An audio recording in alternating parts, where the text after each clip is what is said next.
This examination of the image technology as it's explained in the Bible is not affiliated with any religion or doctrine. It's my own work and it's under copyright. A transcript of this presentation will be available at indigoflower.net. In the previous video, we looked at Genesis 1, which says the Elohim made the earth habitable for life and brought forth both male and female humans. And Genesis 2, which tells us next the Yahweh acquired the earth and created hybrids with a certain cell from the humans, and the hybrids married the humans. In this video, we'll look at Genesis 3, which talks about an image technology that the hybrids used to make themselves appear beautiful.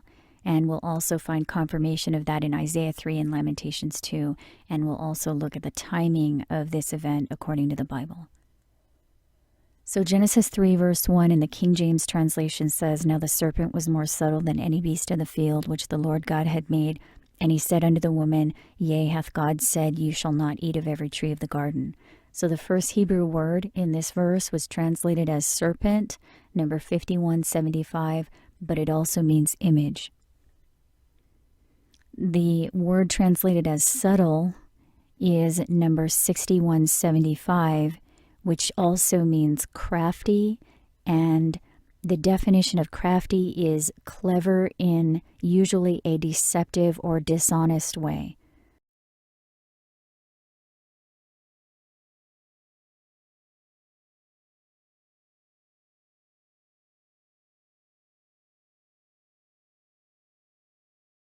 And one of the synonyms of the word crafty is devious. So verse 1 says, "Now the image was more devious." Then the word translated as beast, number 2416, also means sustenance. And the word translated as field, number 7704, means territory or country. But notice it originates from an unused root meaning to spread out. So it seems possible that the root word was unused, possibly because it was not understood, and it wasn't understood because it referred to space. That's one possibility. So verse 1 can say, "Now the image was more devious than any sustenance of space which the Lord God had made." That's a possible meaning, but because the word space is not actually in the Hebrew definition, we'll leave the definition territory here. So this reads, "Now the image was more devious than any sustenance of the territory which the Lord God had made." And we know the word Lord, number 3068, is the word Yahweh. And notice the word He is not actually in the Hebrew. It doesn't have a number because it's a filler word. So it's not clear yet in this verse whether the serpent or the Yahweh are speaking, but we will find out in a minute that the texts are clear that it is the Yahweh speaking here. And Genesis 11 clarifies that Yahweh is not a he but a they. In verses 6 and 7 it says, "And the Yahweh said, Let us go down." So the second part of verse 1 should say, "And they said." And then next we know the word translated as woman, number 802, is the Hebrew word Isha, and the texts make it clear that the Isha cannot represent humans, but instead means certain one, and in the Genesis 2 context it refers to the hybrids that Yahweh made to mate with the humans. We also know the word translated as God, number 430, is Elohim, which refers to the creators of the earth, and the word Yeh, number 637, also means indeed. So an alternate translation of Genesis 3 verse 1 can say, "Now the image was more devious than any sustenance of the territory that the Yahweh God had made. And they said to the Isha, Indeed, the Elohim said, You can eat of all the trees of the garden." Then verses 2 and 3 say in the King James translation, "And the woman said unto the serpent, We may eat of the fruit of the trees of the garden, but of the fruit of the tree which is in the midst of the garden, God hath said, You shall not eat of it, neither shall you touch it, lest you die." So the lexicon format of this verse is slightly different. We know the word translated as woman, number 802, is Isha. And it's not a human female, but a hybrid that Yahweh made. And the word translated as serpent, number 5175, also means image. And the word translated as fruit, number 6529, also means reward. So verse 2 says, and the Isha said, the image is a reward. The trees of the garden we may eat. And then verse 3, the word translated as fruit, number 6529, we know also means reward. And the word translated as tree, number 6086, we know also means shaft. So it says, the reward of the shaft that is in the midst of the enclosure, the Elohim said, and then this word translated as eat, number 398, right here it's the word akal, and it also means use. Then the word translated as touch, number 5060, also means to be stricken. And the word translated as die, number 4191, also means to perish. So it says the Elohim said, if we use it or are stricken by it, we will perish.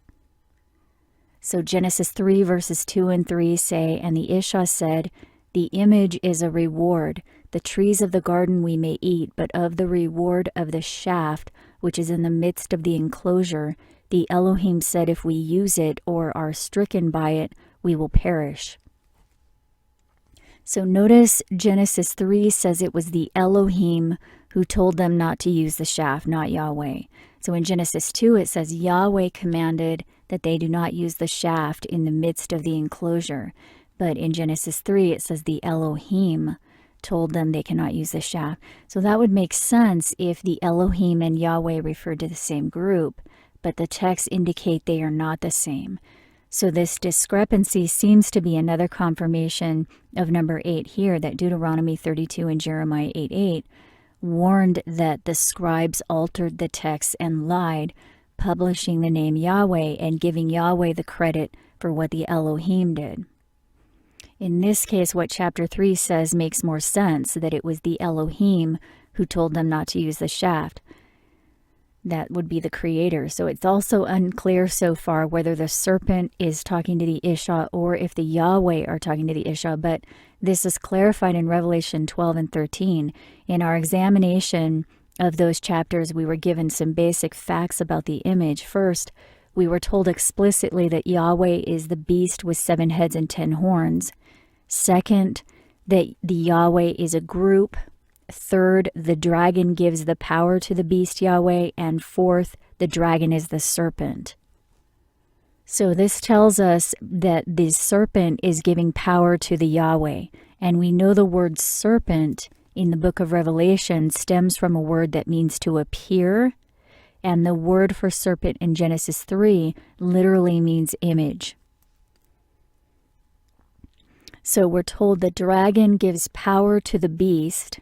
The dragon is the serpent, and the serpent is the image. So the texts are telling us the image is giving power to the beast Yahweh. That's a clear relationship explained in the text.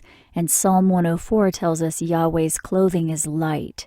And Revelation 13 tells us the image was created for Yahweh. And that image is specifically, Revelation 13 says, it is the outward appearance of Yahweh. So the image is the outward appearance of Yahweh that is a clothing of light that the Yahweh wear.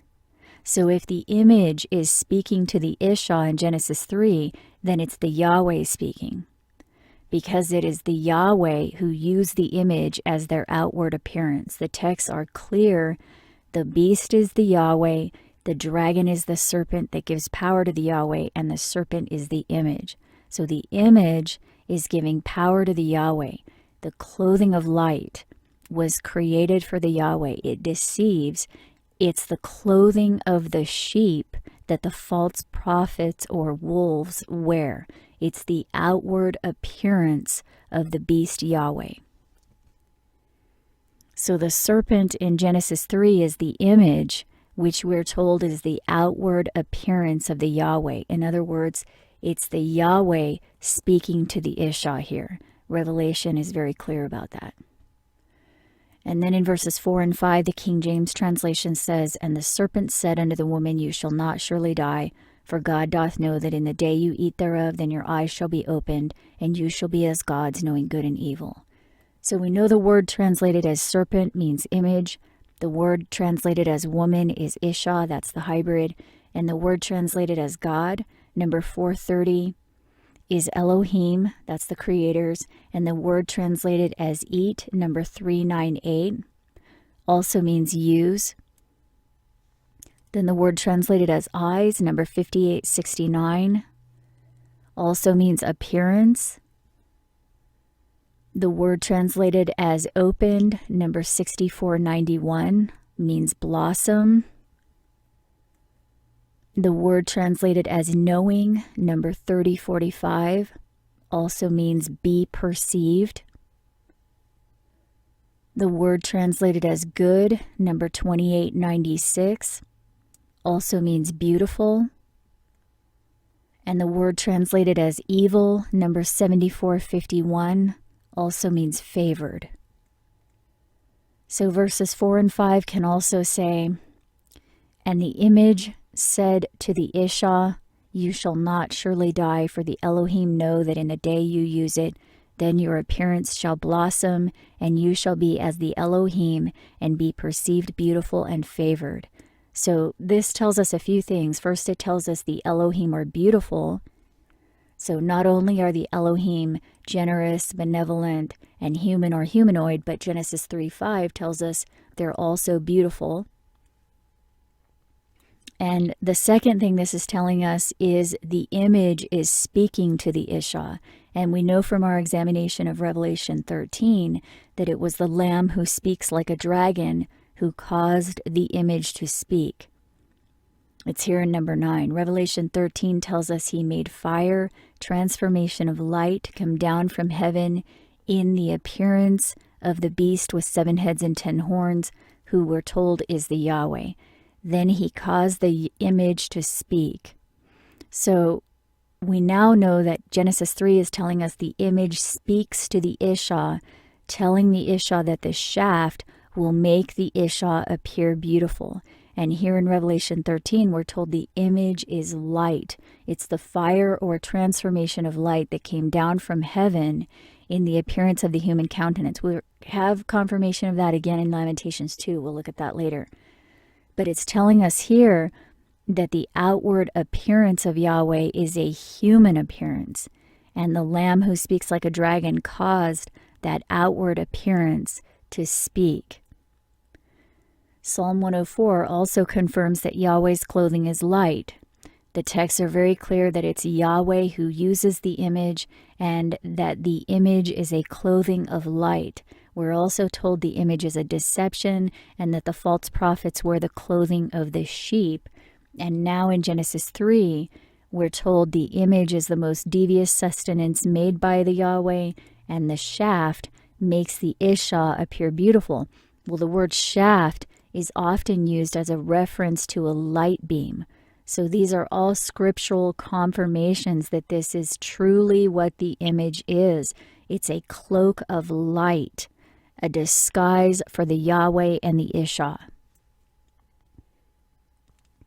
Then verse 6 says in the King James translation, "And when the woman saw that the tree was good for food, and that it was pleasant to the eyes, and a tree to be desired to make one wise, she took of the fruit thereof, and did eat, and gave also unto her husband with her, and he did eat." We know the word translated as woman, number 802, is the Isha.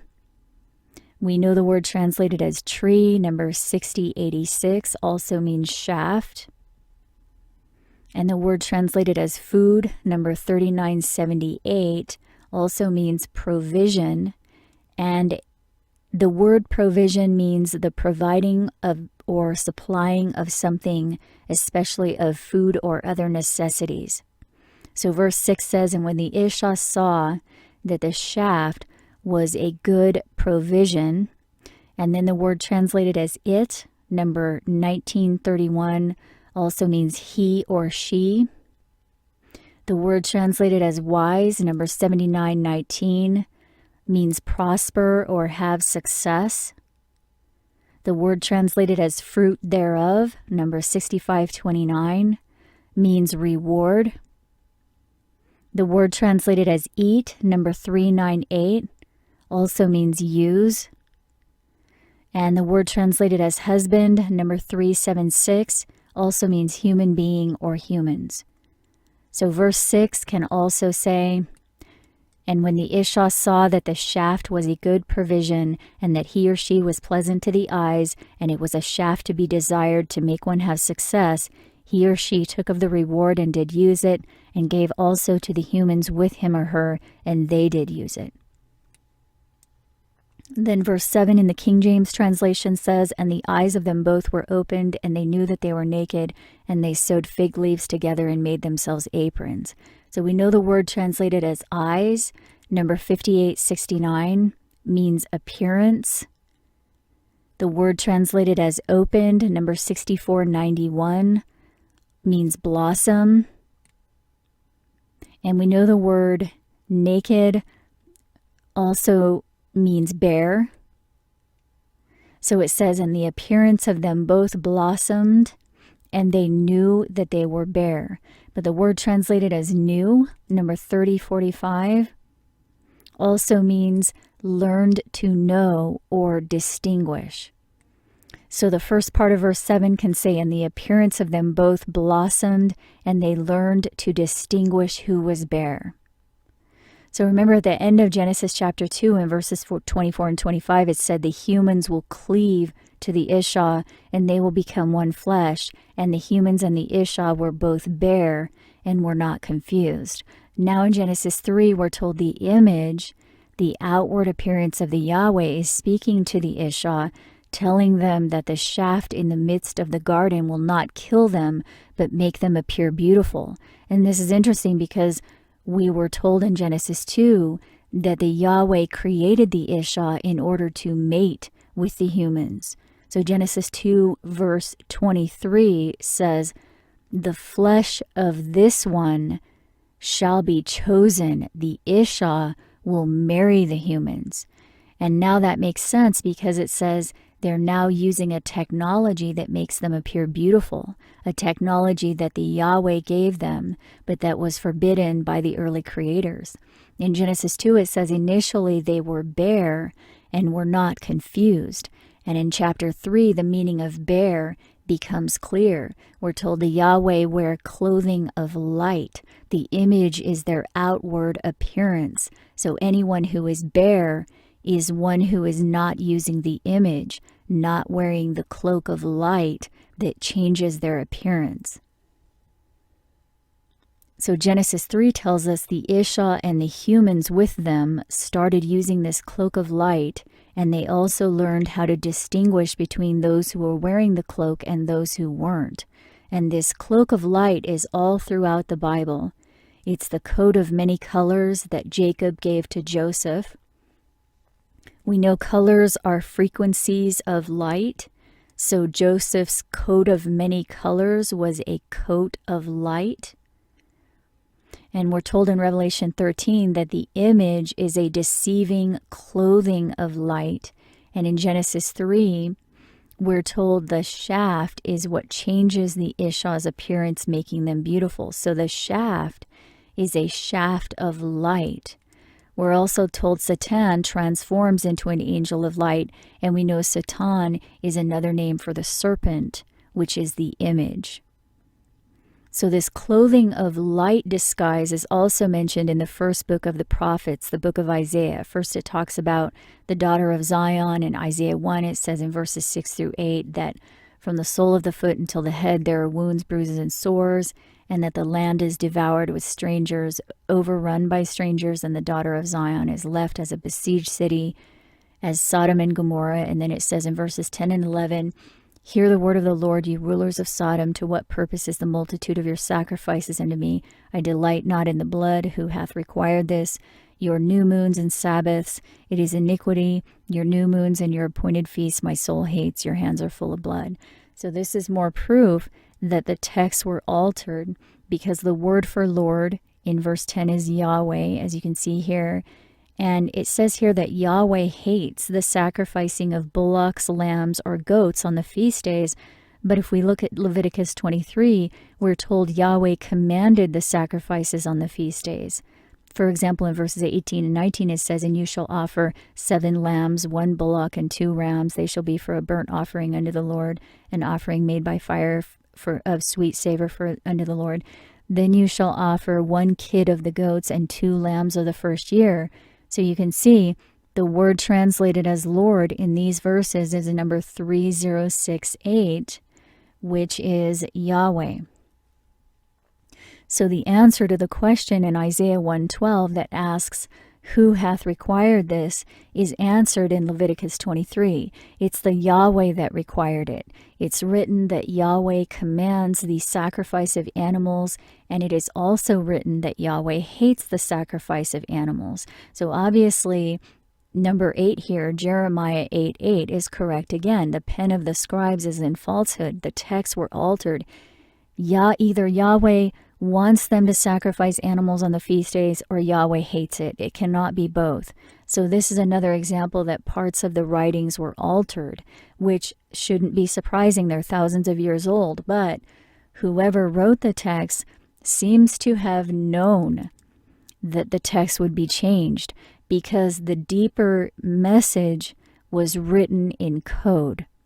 And that's what we're looking at here. So in Isaiah chapter 3, we find some of the same codes that are in Genesis chapter 3. In fact, both chapters 3 in the first book of the Bible and the first book of the prophets, Isaiah, describe the coat of light that the Ishah and the Yahweh use. So Isaiah 3 continues on about the daughter of Zion. It says, I will give children to be their princes, and babes shall rule over them.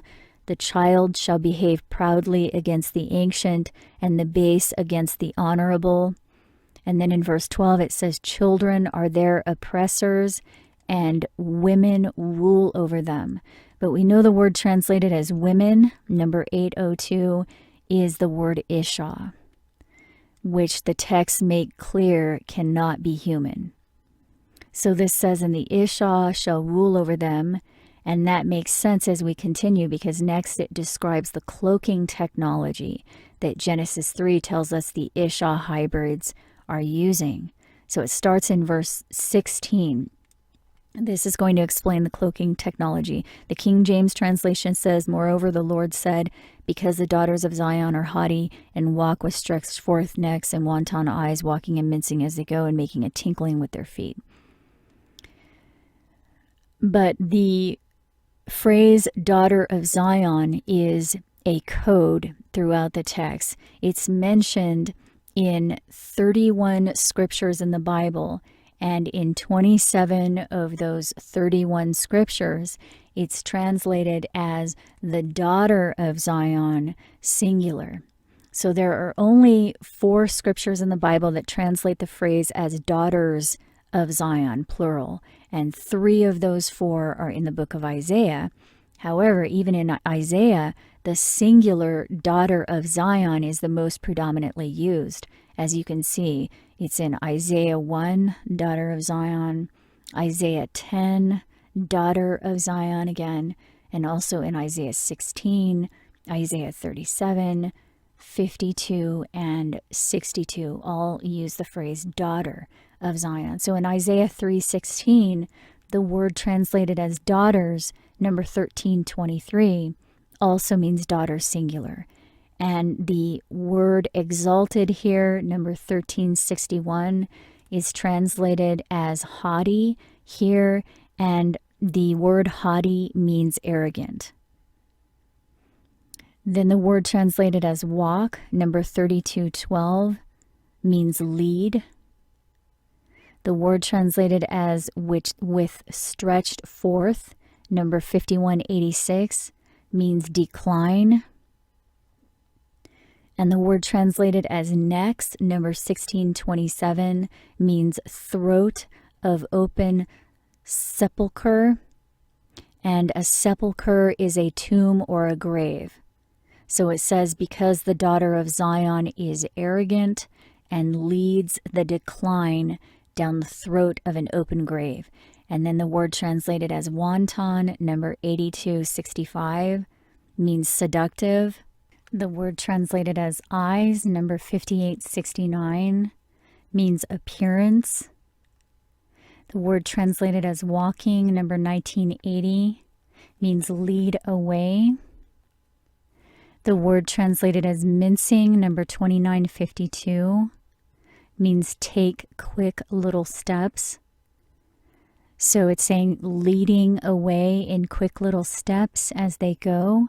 Then the word translated as making a tinkling, number 5913, means rattle.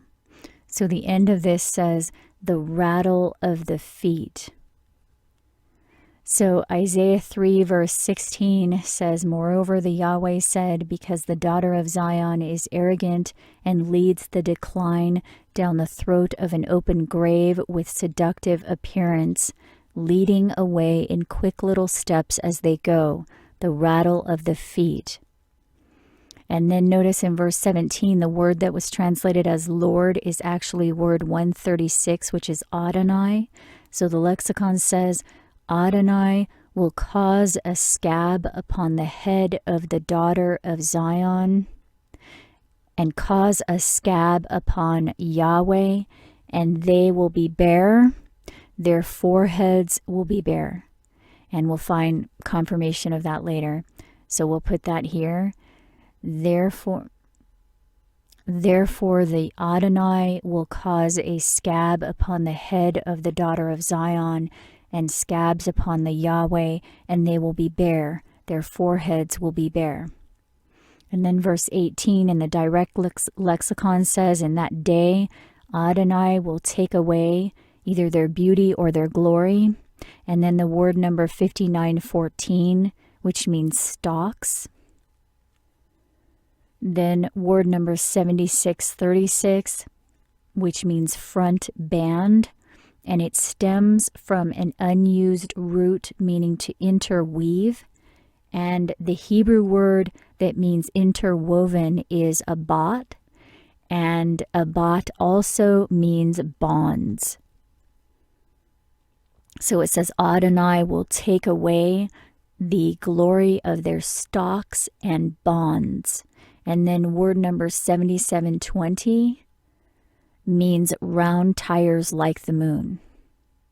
So verse 18 says, in that day the Adonai will take away the glory of their stalks and bonds, and their round tires like the moon.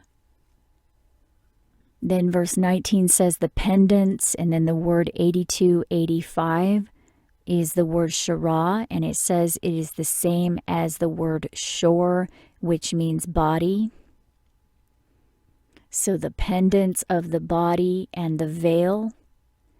So verse 19 says the pendants of the body and the veil. In verse 20, the word translated as bonnets, number 6287, also means beauty. Then the word translated as ornaments of the legs, number 6807, means marching, and it's the feminine of the word sa'ad, which means march, but it also means gone. So it says their beauty will be gone. Then the word translated as headbands, number 7196, also means attire. And the word translated as tablets, number 5315, also means the breathing substance. And the next word wasn't translated, but it's there in the concordance. It's number 1004, and it means human bodies. Then the word translated as earrings, number 3908, means serpent charming or enchantment. So verse 20 says, their beauty will be gone, the attire of the breathing substance of human bodies, the serpent charming enchantment. Then in verse 21, the word translated as rings, number 2885, also means signet ring. The word translated as nose, number 639, also means countenance. And the word countenance means appearance. So the rings and the appearance, and then the word translated as jewels, number 5141, also means ring.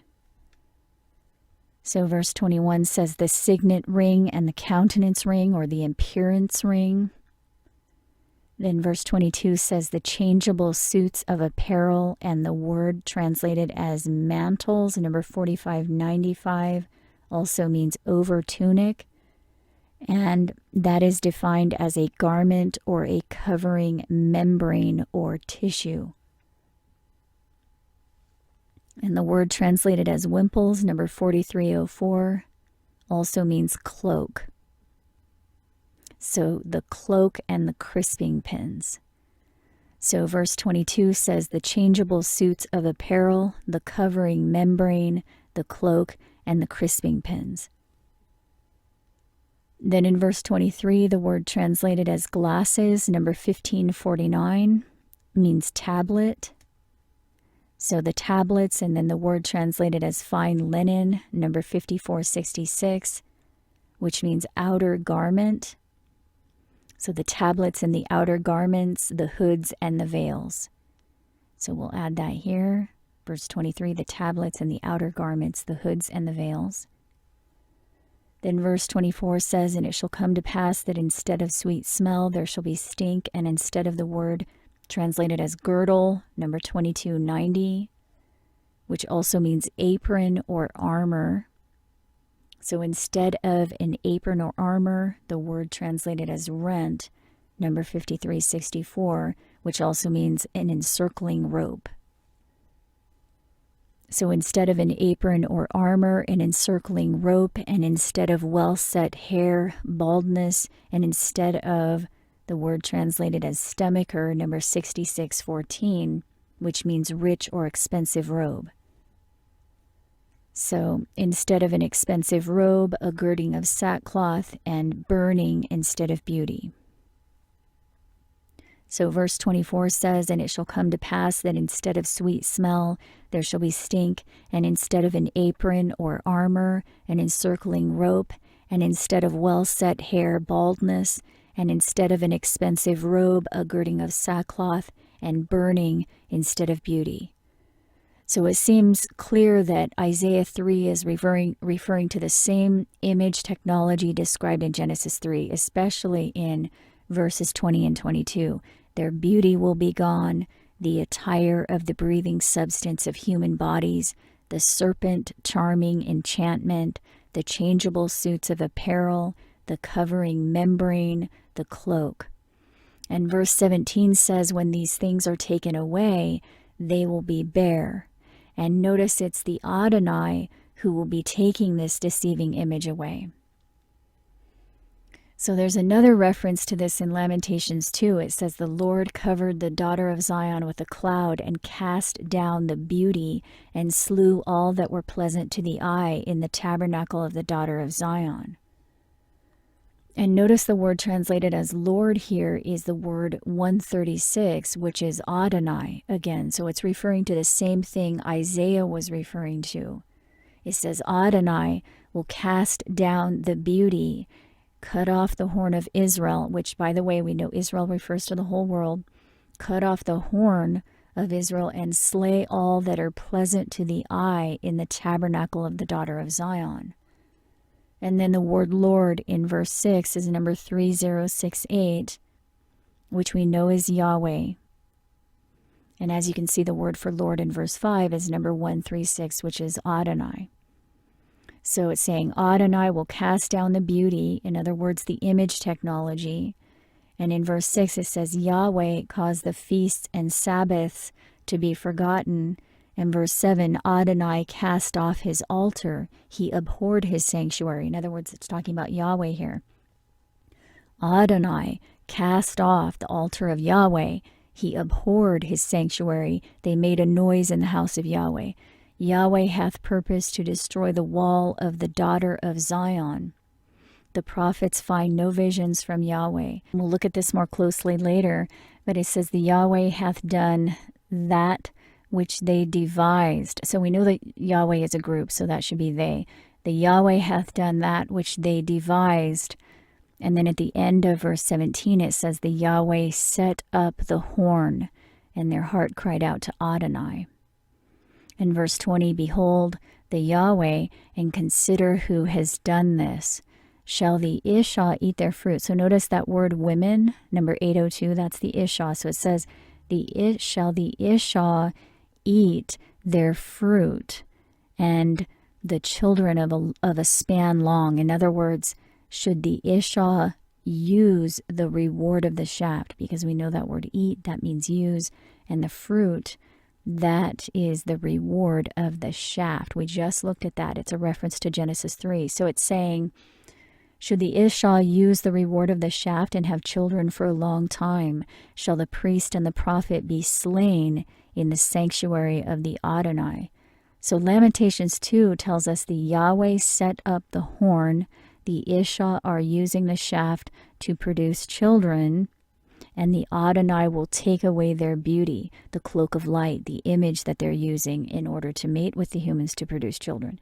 So that confirms another connection between the Ishah's beauty, the cloak, and the purpose of that beauty cloak, which is to mate with the humans. So we're told in Lamentations 2 and Isaiah 3 that those who use the technology that makes them beautiful will be cast down. The technology will be taken away from them. And in Genesis 3, it tells us the ones using the image technology are the Ishah and the humans with the Ishah. So there are both humans and hybrids using it. But we also know the image came from Yahweh. They were the first ones using it before the Ishah were created. So both Lamentations 2 and Isaiah 3 say the Adonai will take this deceiving technology away, and the daughter of Zion and the Yahweh will be bare. So we left off in Genesis 3 verse 7 that says, and the appearance of them both blossomed, and they learned to distinguish who was bare. And the next part of this verse may be the most important point of all. It says, and they sewed fig leaves together and made themselves aprons. But this word translated as leaves, number 5929, also means branch. So it says they sewed the fig branch together and made themselves aprons, or number 2290, which also means armor, either aprons or armor. And notice this word stems from 2296, which means to bind on. So it says they sewed the fig branch together and made themselves bound on armor. So verse 7 says, and the appearance of them both blossomed, and they learned to distinguish who was bare, and they sewed the fig branch together and made themselves bound on armor. And this bound on armor, or apron, is also referenced in Isaiah 3. It's said in verses 20 and 24 that after their beauty is gone, that attire of the breathing substance of human bodies, the serpent charming enchantment, it says, after that is gone, it shall come to pass that instead of sweet smell, there shall be stink, and instead of an apron or armor, an encircling robe.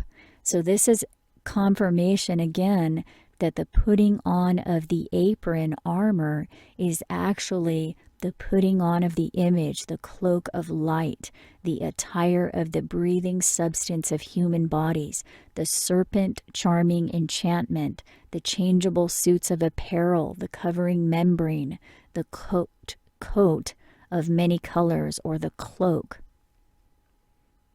And Isaiah verse 21 indicates the countenance ring has some connection to all of this. And the word countenance literally means appearance.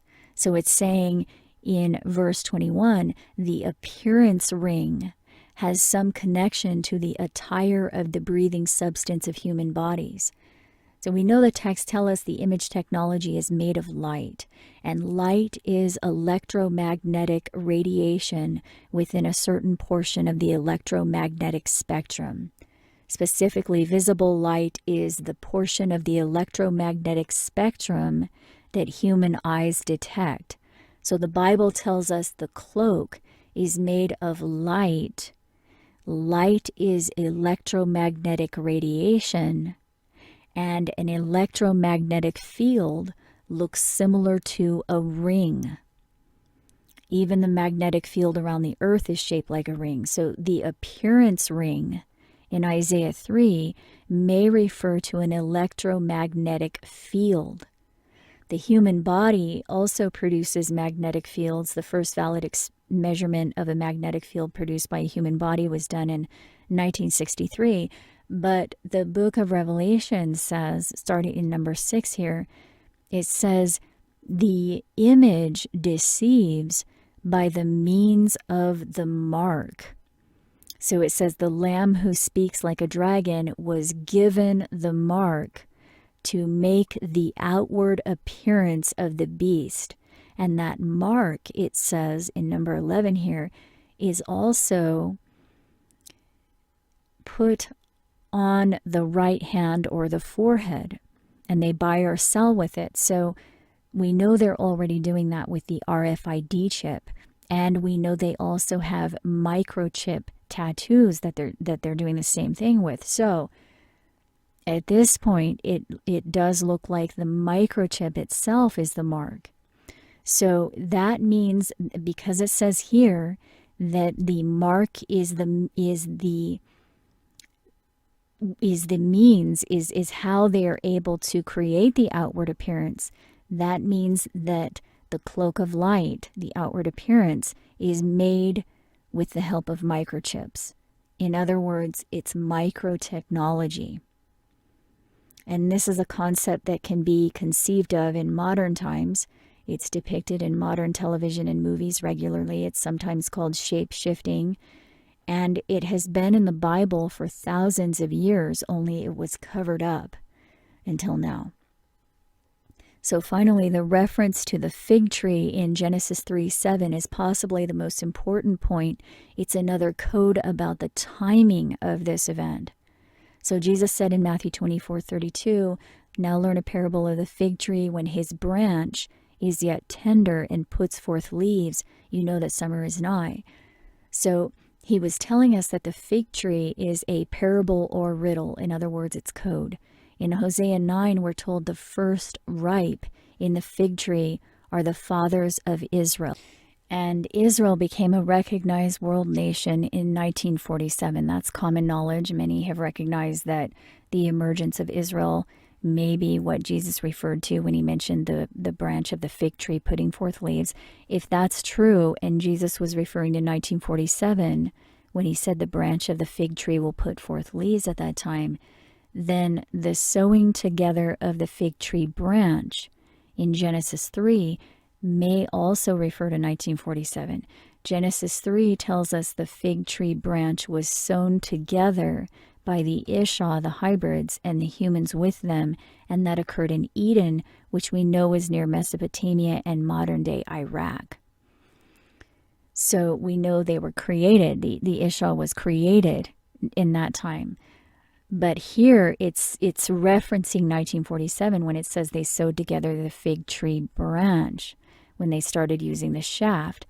Genesis 2 tells us the Ishah were hybrids created by the Yahweh in order to marry the humans. And it also tells us the marriage between the humans and the Ishah represents the bones of the feet. So in Daniel, the feet are the final part of the image when the little horn rises. We found out in a previous examination that Israel is the little horn, and it rose up in 1947. In Genesis 6, we're told the sons of God marry humans when humans begin to multiply on the earth. Well, the human population growth went exponential between 1920 and 1960, so that's another connection to that time period. Also, the sons of God are the Nephilim, and the word Nephilim means fall out. In Genesis 12, we're told the dragon is cast to the earth after the war in the sky, which seems to refer to World War II, which ended in 1945. So now we have another confirmation of the timing in Isaiah 3 verse 16, the decline into the grave by the seductive appearance. That's the image technology. It says here, that is the rattling of the feet. And that connects back to Daniel's timeline in Genesis 2. The marriage in Genesis 2 verse 23 between the humans and the Isha was the bones of the feet, and the decline into the grave by the seductive appearance in Isaiah 3 is the rattling of the feet. So Daniel told us exactly when the feet of the image occur. It's at the tail end of the Fourth Empire, and it will be destroyed by an asteroid impact. It's the time when we saw the fig tree branch sprout forth leaves, which is what Genesis 3 verse 7 confirms. The appearance of them both blossomed when they sewed the fig branch together. Also notice Lamentations 2 mentions the footstool in verse 1. It says, Adonai covered the daughter of Zion with a cloud and cast down the beauty and remembered not the footstool in the day of his anger. So we'll add that here. It says the footstool is the beauty. The rattling of the feet is the decline into the grave by seductive appearance. And the bones of the feet represent the marriage between the humans and the Isha. So we have multiple scriptural confirmations that the deception by the cloak of light disguise and the marrying between humans and hybrids is happening in modern times. So that's it for this week. If you want more information, the whole series playlist, Bible's Countdown to the Asteroid, is linked here. And there are several other videos linked in the description below. Just click on Show More to open up more links on this subject. The transcript, as I said before, is also available at indigoflower.net. So if you like this video, please consider providing support. I cannot do this without your help. These presentations are funded by viewers like you. So thank you to everyone who has made this research possible. I hope you're doing well, and I'll talk to you next week.